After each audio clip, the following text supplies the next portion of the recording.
Okay, good morning everyone. Last class में हमने Coulomb's law पढ़ा था।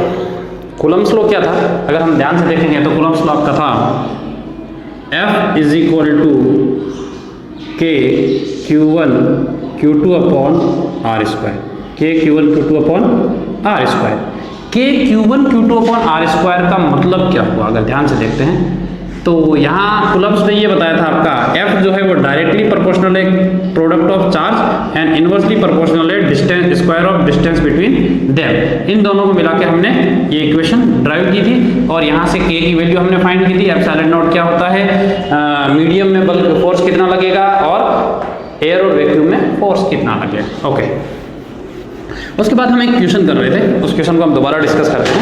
क्वेश्चन ये था आपका फाइंड आउट द फोर्स, क्या क्वेश्चन था, find out the force on, find out the force on any one of charge, any one of charge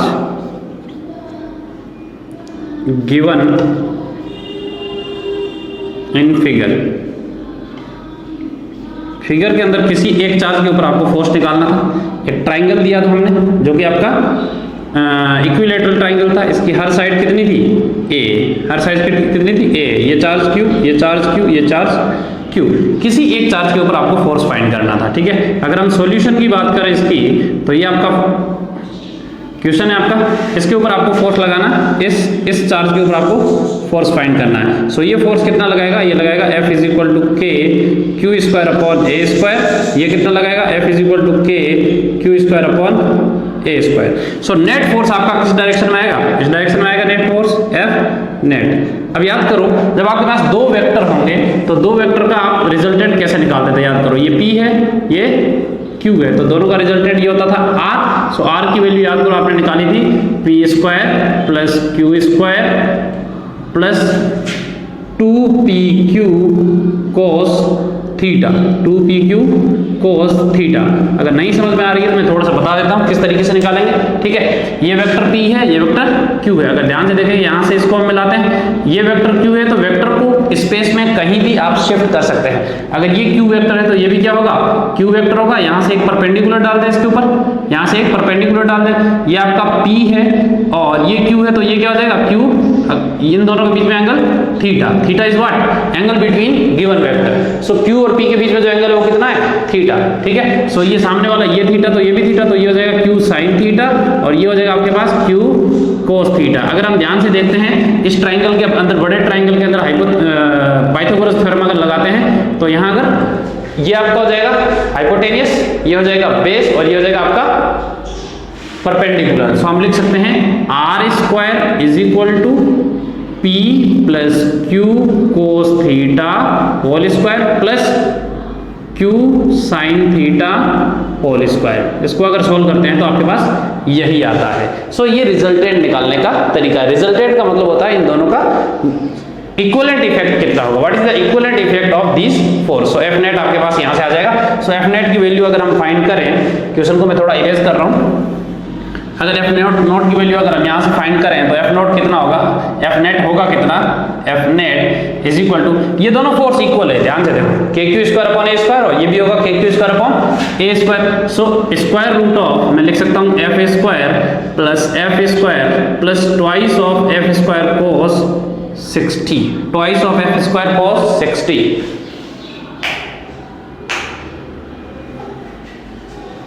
twice of F square cos 60। ठीक है, सो इसको अगर सॉल्व करते हैं तो यहाँ से आपके पास आ जाएगा कोस 60 की वैल्यू कितनी होगी, 1/2, 2 से 2 कैंसिल हो गया, ये कितना आएगा √3F, इसका मतलब √3F। F की वैल्यू आपके पास आएगी K Q square upon A square, KQ square upon A square. So F net आपके पास आया √3 KQ square upon A square. Second thing, यहाँ एक चीज और निकालनी होती है, डायरेक्शन। इफ F नेट की जो है वो यहाँ से डायरेक्शन कितनी है। ठीक है, सो डायरेक्शन निकालने के लिए हम यहाँ से अगर ध्यान से देखें तो इस P के साथ ये एंगल बना रहा है अल्फा, P के साथ एंगल अल्फा। सो अगर मैं tan अल्फा निकालूं तो tan अल्फा क्या है, यहाँ ध्यान से देखो, tan अल्फा हो जाएगा, ये तो परपेंडिकुलर है और ये बेस है, तो परपेंडिकुलर कितना है Q sine theta upon base कितना है P plus Q cos theta. So यहाँ अगर ध्यान से देखें Q की जगह क्या है, F है, सो F साइन थीटा साइन 60 हो जाएगा। अपॉन पी, पी मतलब एफ, क्यू मतलब एफ कोस थीटा, तो हो जाएगा कोस 60। अगर ध्यान से देखते हैं तो एफ से एफ कैंसिल हो गया, एफ से एफ कैंसिल हो गया, साइन 60 की वैल्यू √3/2 और नीचे हो जाएगा 1 प्लस ये हो जाएगा 1/2, कोस 60 की वैल्यू 1/2, सो √3/2 डिवाइडेड बाई नीचे आ जाएगा 3/2, 2 ऊपर चला जाएगा, 2 से 2 कैंसिल हो गया, यहाँ से आपके पास आंसर आया 1/√3, यानी tan अल्फा की वैल्यू जो आपके पास आई 1/√3 आई। सो 1/√3 tan अल्फा की वैल्यू कब होती है? सो अल्फा कितना होगा? अगर अल्फा की वैल्यू tan अल्फा 1/√3 तो अल्फा हो जाएगा आपके पास tan इनवर्स 1/√3। इसका मतलब होता है अल्फा की वैल्यू 1/√3 कब होगी? When the value of tan will be 1/√3। तो कितने एंगल पे 1/√3 होती है? 30 डिग्री पर। सो अल्फा की वैल्यू कितनी होगी? 30 डिग्री। अगर यहाँ ध्यान से देखें तो ये आपका कितना आएगा? 30 डिग्री आएगा। ठीक है, सो ये डायरेक्शन इस तरीके से हम फाइंड कर सकते हैं। कुछ क्वेश्चंस मैं आपको होमवर्क के लिए देता हूँ, तो उसको आप खुद ट्राई करेंगे।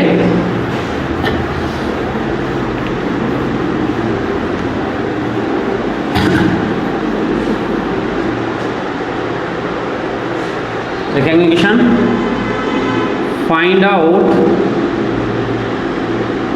the net force on any one of charge। आपको एक फिगर दिया हुआ है इस तरीके से, एक स्क्वायर, ठीक है, इसके हर कॉर्नर पे चार्ज रखा हुआ है Q। किसी एक चार्ज के ऊपर आपको नेट फोर्स लगेगा, फाइंड करना है। ये साइड A है और ये है क्या? स्क्वायर है। क्या आपके पास ये स्क्वायर है?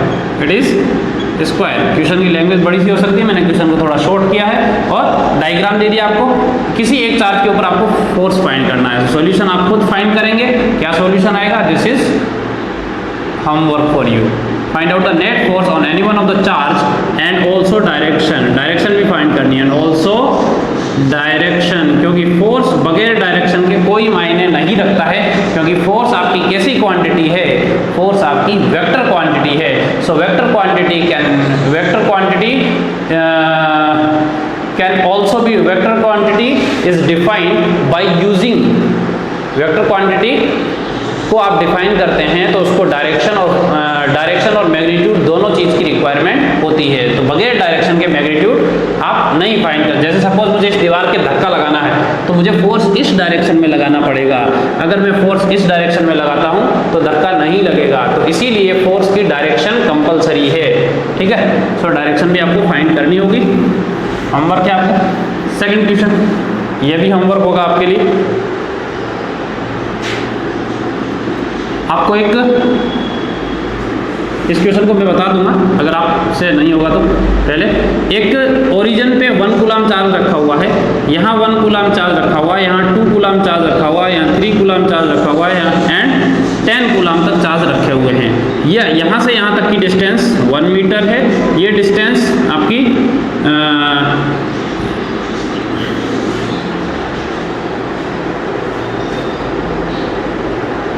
डिस्टेंस हम इस तरीके से ले लें, ये 1 मीटर, ये 2 मीटर, ये 3 मीटर और ये 10 मीटर, और चार्ज इस तरीके से रखा हुआ है। ये 1 कूलम, ये यहाँ आपके पास 8 कूलम, यहाँ चार्ज लेंगे 8 कूलम, यहाँ ले लें 27 कूलम और यहाँ ले लें 1000 कूलम। आपको फाइंड करना है, फाइंड आउट, क्वेश्चन लिखेंगे, find out the net force on charge at origin. जो ओरिजिन के ऊपर चार्ज है उसके ऊपर आपको नेट फोर्स फाइंड करना है। ओरिजिन पे जो चार्ज है उसके ऊपर आपको नेट फोर्स फाइंड करना है। सो इसके ऊपर नेट फोर्स कितना होगा वो आपको फाइंड करना है। ठीक है, आगे चलते हैं। नेक्स्ट टॉपिक हमारा है स्टेबिलिटी कॉन्सेप्ट। नेक्स्ट टॉपिक क्या रहेगा हमारा स्टूडेंट्स? Stability concept. ये क्वेश्चंस आपको घर से करने, होमवर्क समझ सकते हैं इसको। ठीक है, this is homework for you. Next topic लिखेंगे stability concept. Everything in the world wants to stable in the universe. इस दुनिया के अंदर हर चीज़ स्टेबल होना चाहती है। एक आदमी है, वो इस दुनिया के अंदर एक बच्चा पैदा हुआ, ठीक है। जैसे ही बच्चा पैदा हुआ, पैदा होने के बाद थोड़ा बड़ा होता है, बड़ा होने के बाद उसकी वो क्या चाहता है, स्टेबिलिटी चाहता है, अपनी लाइफ में स्टेबिलिटी चाहता है। सो एवरीथिंग वांट्स स्टेबिलिटी, ठीक है। So stability concept, stability concept को समझने की कोशिश करेंगे। स्टेबिलिटी कॉन्सेप्ट को समझने की कोशिश करेंगे। अगर ध्यान से देखेंगे तो इस तरीके से और ये ऐसे। सपोज मेरे पास एक पार्टिकल, उसको मैं यहाँ रखता हूँ, एक सेम पार्टिकल को मैं यहाँ रखता हूँ और एक पार्टिकल को मैं यहाँ रखता हूँ, ठीक है। 3 पार्टिकल है मेरे पास, तीनों पार्टिकल को मैंने यहाँ रखा। इस पार्टिकल को मैं हल्का सा शेक करता हूँ, क्या करूँगा, शेक करूँगा। शेक मतलब हिलाऊंगा इसको हल्का सा। अगर इस पार्टिकल को हिलाते हैं तो ये क्या वापस अपनी इसी पोजीशन पे आएगा, नहीं आएगा, अपनी इसी पोजीशन पे वापस नहीं आएगा। So particle will not return to its mean position, इसको हम मीन पोजीशन कहेंगे, जहां ये ठहरा हुआ था, to its mean position. So it is called, इसे क्या कहेंगे, इसे हम कहेंगे अनस्टेबल। क्या कहेंगे, अनस्टेबल। सो ये पार्टिकल क्या है, अनस्टेबल है, ठीक है। अगर इस पार्टिकल को मैं अगर यहाँ से थोड़ा सा शेक करता हूँ तो ये अपनी मीन पोजीशन पर वापस आ जाएगा। इसको मैं यहाँ से हल्का सा हिलाया तो ये वापस अपनी मीन पोजीशन की तरफ आएगा। So this is called stable. इसे क्या कहेंगे, स्टेबल।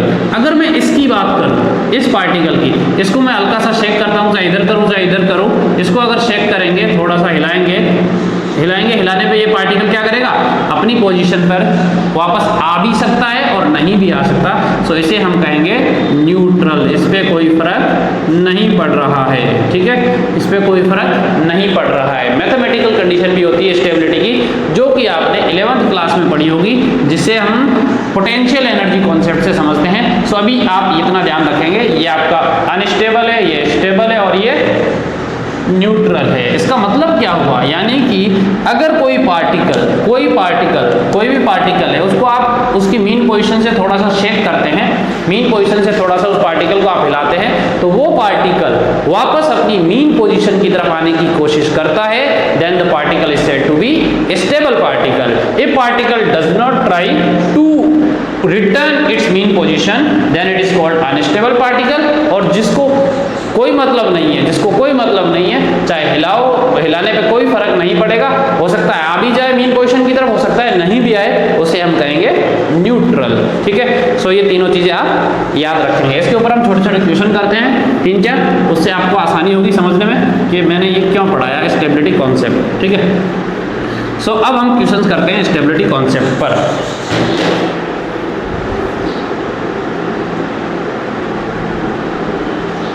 स्टेबिलिटी कॉन्सेप्ट पर हम कुछ क्वेश्चंस करते हैं। क्वेश्चन,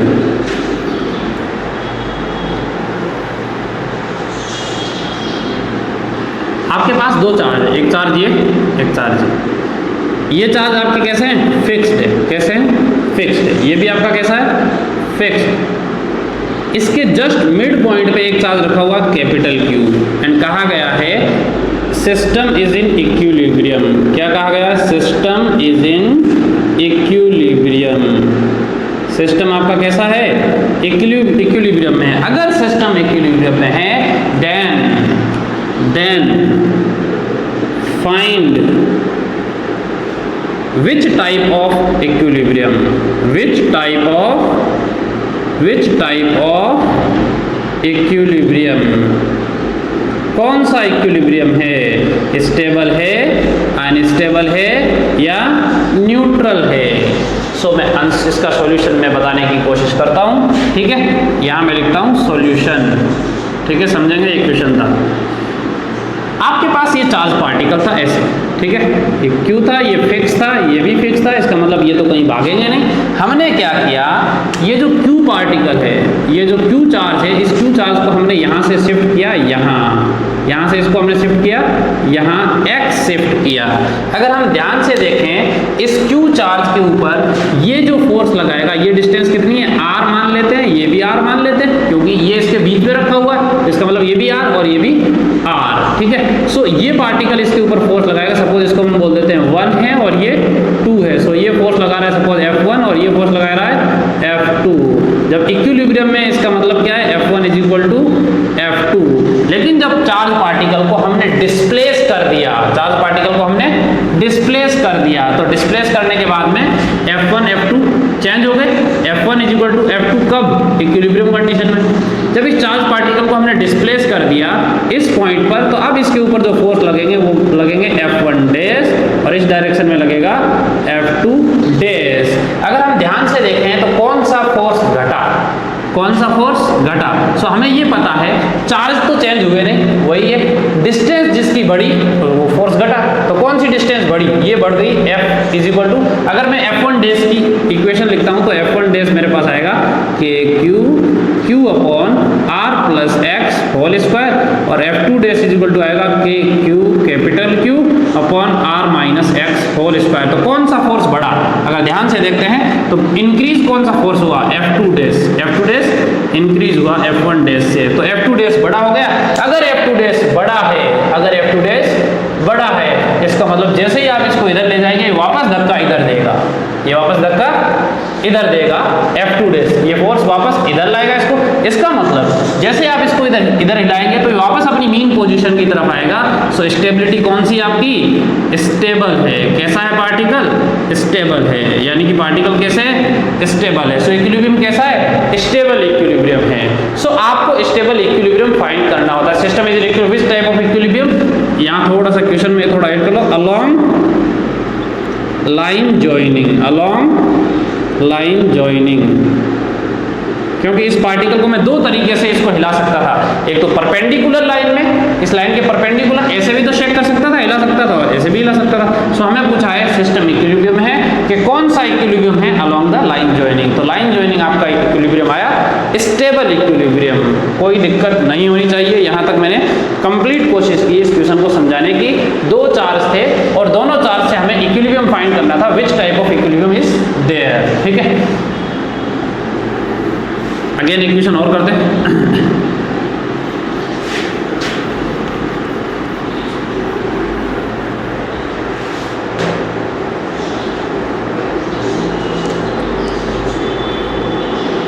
सेम क्वेश्चन है आपके पास Q, ठीक है, सेम क्वेश्चन है और ये दोनों चार्ज कैसे हैं, फिक्स्ड है, ये भी फिक्स्ड और ये भी फिक्स्ड। क्वेश्चन सेम है, आपको क्या फाइंड करनी है, along the line, along the, एक चार्ज यहाँ है, एक चार्ज यहाँ है, इनके मिड में चार्ज रखा हुआ है, वो चार्ज जो है वो कैपिटल Q चार्ज है, वो चार्ज कैपिटल Q चार्ज है। ठीक है, कैपिटल Q चार्ज है। अगर हम ध्यान से देखते हैं, सपोज में कैपिटल Q चार्ज जो है वो नेगेटिव चार्ज है। कैसा चार्ज है, नेगेटिव चार्ज है। अगेन आपको फाइंड करना है, find equilibrium along line joining, along line joining. Line joining के अलोंग का मतलब क्या हुआ, पार्टिकल को हम कैसे हिलाएंगे, लाइन के अलोंग। ठीक है, सो लाइन जॉइनिंग के अलोंग कैसी इक्विलिब्रियम है। सॉल्यूशन ध्यान से देखो, ये चार्ज पार्टिकल आपका Q था और ये भी Q था, ये Q, इसको 1 मान ले, इसको 2 मान ले, यहाँ माइनस Q चार्ज पार्टिकल था। ठीक है, अगर ध्यान से देखते हैं इस माइनस Q चार्ज पार्टिकल के ऊपर ये फोर्स लगाएगा किस डायरेक्शन में, इस डायरेक्शन में F1, और ये फोर्स लगाएगा इस डायरेक्शन में F2। इसको हमने इसको थोड़ा सा क्या किया, डिस्प्लेस किया, और कितना डिस्प्लेस किया, x डिस्प्लेस किया। जैसे ही x डिस्प्लेस किया तो यहाँ ध्यान से देखेंगे तो ये दोनों के बीच की डिस्टेंस, ये डिस्टेंस r थी, ये डिस्टेंस r थी, x डिस्प्लेस किया। अब फोर्स कितना लगेगा, इस डायरेक्शन में फोर्स कितना लगेगा, F1 डैश, और इस डायरेक्शन में फोर्स लगेगा F2 डैश। अब ध्यान से देखते हैं तो कौन सा फोर्स बढ़ा और कौन सा फोर्स घटा, कौन सा फोर्स बढ़ा और कौन सा फोर्स घटा। ध्यान से देखते हैं तो F1 डैश, अगर मैं F1 डैश की बात करूं तो F1 डैश कितना हो जाएगा, Q अपॉन मैग्नीट्यूड की बात कर रहा हूं, डायरेक्शन तो मैंने ले ली, Q upon R plus x whole square, R plus x whole square. अगर मैं F2 डैश की बात करूं, F2 dash force, F2 dash कौन लगा रहा है, ये लगा रहा है, तो ये फोर्स कितना होगा K Q upon R minus x whole square. अगर ध्यान से देखते हैं दोनों, तो यहाँ F2 डैश जो है वो F1 डैश से बड़ा आ रहा है। क्वेश्चन में इरेज कर दें यहाँ से। अगर यहाँ ध्यान से देखें तो F2 डैश जो है ग्रेटर देन है F1 डैश से। F2 डैश क्यों ग्रेटर देन है? क्योंकि ये संख्या छोटी है, r माइनस एक्स छोटी है r प्लस एक्स है, सो ये वैल्यू आपकी छोटी होगी और ये वैल्यू बड़ी होगी। इसका मतलब F2 डैश बड़ा है F1 से, इसका मतलब ये फोर्स बढ़ गया तो ये चार्ज किधर खिंच जाएगा, इस तरफ चला जाएगा। इसका मतलब ये चार्ज वापस मीन पोजीशन की तरफ नहीं आएगा। तो ये कौन सी स्टेबिलिटी है? इक्विलिब्रियम है, अनस्टेबल इक्विलिब्रियम है। कैसा इक्विलिब्रियम है?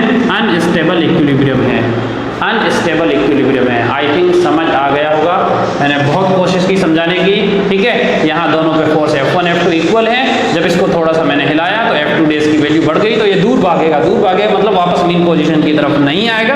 अगर मीन पोजीशन की तरफ वापस नहीं आएगा, इसका मतलब इसका इक्विलिब्रियम से दूर जा रहा है, पार्टिकल दूर जा रहा है। इसका मतलब आपका इक्विलिब्रियम कैसा है? अनस्टेबल है, ठीक है।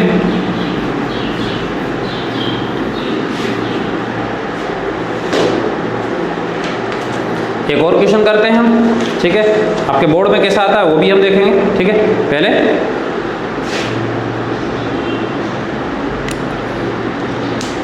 थोड़ा पानी पी लेते हैं।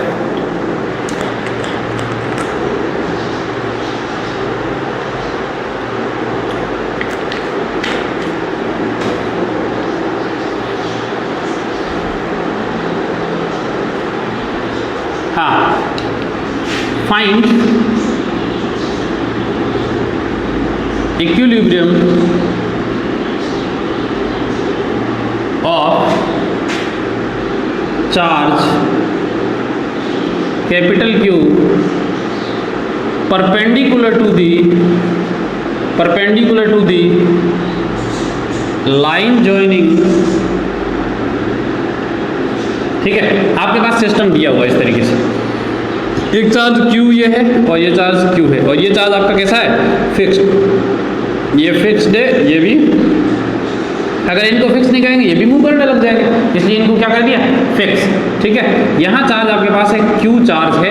अब ये चार्ज इक्विलिब्रियम में है या नहीं है? कौन सी, किसके अलोंग देख रहे हैं? परपेंडिकुलर लाइन के अलोंग, ठीक है, अलोंग दी परपेंडिकुलर लाइन, ठीक है। सॉल्यूशन, अगर ध्यान से देखें तो ये दोनों चार्ज है आपके पास, ठीक है। ये Q चार्ज और ये Q चार्ज। इस चार्ज पार्टिकल को मैं हल्का सा यहाँ ले जाता हूँ, कैपिटल Q। ये आपका 1 है, ये 2 है। ध्यान से देखते हैं तो यहाँ तो दोनों के ऊपर फोर्स इस डायरेक्शन में लगेंगे, इस डायरेक्शन में लगेगा F2 लगेगा और इस डायरेक्शन में F1 लगेगा, दोनों इक्वल है। इसका मतलब इक्विलिब्रियम में। अब यहाँ ले गए इस पार्टिकल को हम, जब यहाँ ले गए तो ये फोर्स किस डायरेक्शन में लगाएगा? इस डायरेक्शन में लगाएगा F1। ये किस डायरेक्शन में फोर्स लगाएगा? इस डायरेक्शन में लगाएगा F2, और दोनों का रिजल्टेंट किधर आएगा? इस डायरेक्शन में आएगा Fnet। इसका मतलब ये चार्ज पार्टिकल को थोड़ा सा आपने हिला दिया ना, ये ऊपर की तरफ भाग जाएगा, इसका मतलब ये अपनी मीन पोजीशन से दूर चला गया। इसका मतलब ये कौन सी स्टेबिलिटी है? अनस्टेबल। कौन सा इक्विलिब्रियम है? अनस्टेबल इक्विलिब्रियम है, अनस्टेबल इक्विलिब्रियम है। तो आपको ये पता चला ये अनस्टेबल इक्विलिब्रियम है, ठीक है। यहाँ तक कोई दिक्कत नहीं होनी चाहिए, ठीक है। अब आपके बोर्ड में कैसे क्वेश्चन आते हैं वो देखेंगे। बोर्ड में जो क्वेश्चंस आते हैं आपके, ठीक है, कोई दिक्कत नहीं होनी चाहिए इक्विलिब्रियम, स्टेबिलिटी, अनस्टेबिलिटी कॉन्सेप्ट में। बोर्ड में क्वेश्चन कैसे आते हैं इधर ध्यान दें।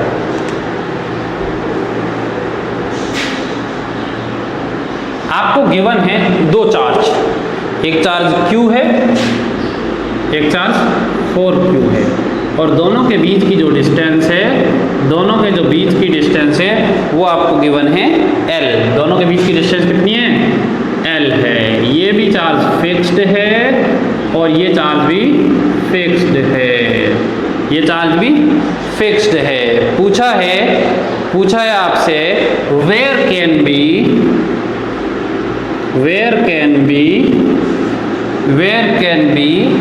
the third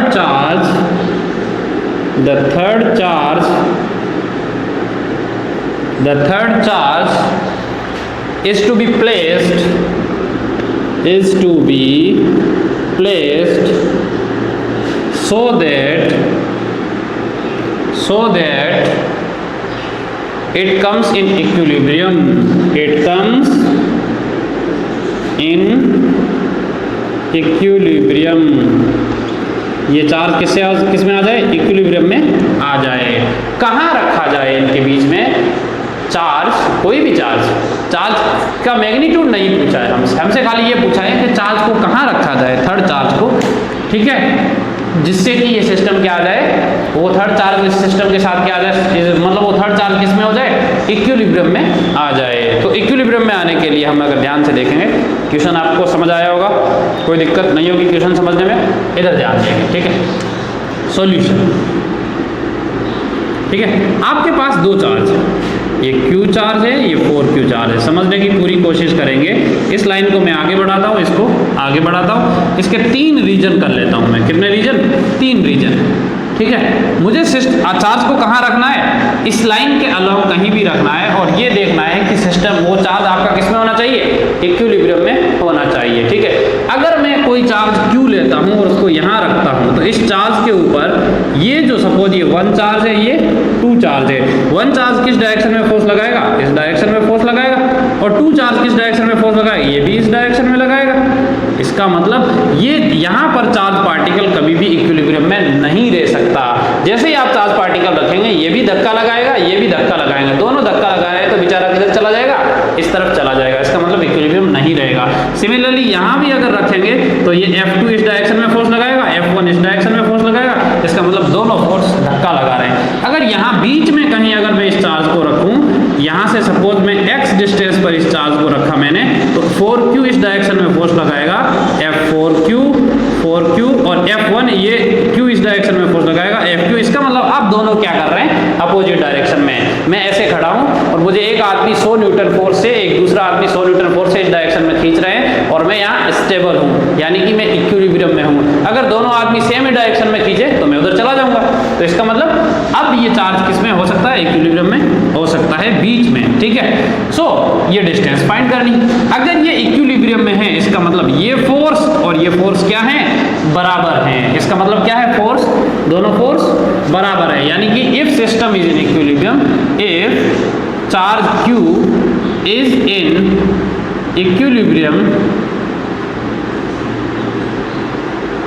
अगर चार्ज इक्विलिब्रियम में है, FQ और F4Q इक्विलिब्रियम में है, तो अगर ये दोनों चार्ज इक्विलिब्रियम में है तो आपका F4Q का magnitude is equal to FQ का मैग्नीट्यूड। दोनों का मैग्नीट्यूड इक्वल होना चाहिए। सो दोनों का मैग्नीट्यूड इक्वल कर देंगे।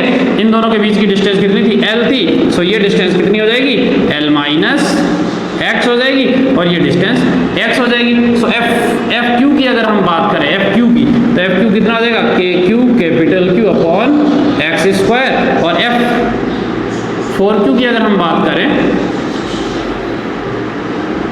KQ capital Q upon x square, और 4Q कितना आ जाएगा? KQ 4Q upon L minus x whole square. इसको अगर सोल्व करेंगे तो x की वैल्यू आएगी, अगर इसको सोल्व करते हैं तो x की वैल्यू आएगी L/3।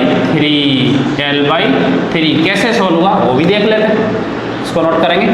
कैसे सोल्व हुआ वो भी देख लेते हैं। सोल्व करना आसान है, कोई मुश्किल नहीं है, ठीक है। इसको इधर मल्टीप्लाई करेंगे तो आ जाएगा 4x स्क्वायर, और ये आ जाएगा आपका L minus x whole square, L minus x whole square. So यहाँ से अगर हम लिख सकते हैं 2x is equal to plus minus L minus x, ठीक है। प्लस माइनस, एक बार प्लस साइन ले ले, एक बार माइनस साइन ले ले, तो आ जाएगा 2x is equal to L minus x।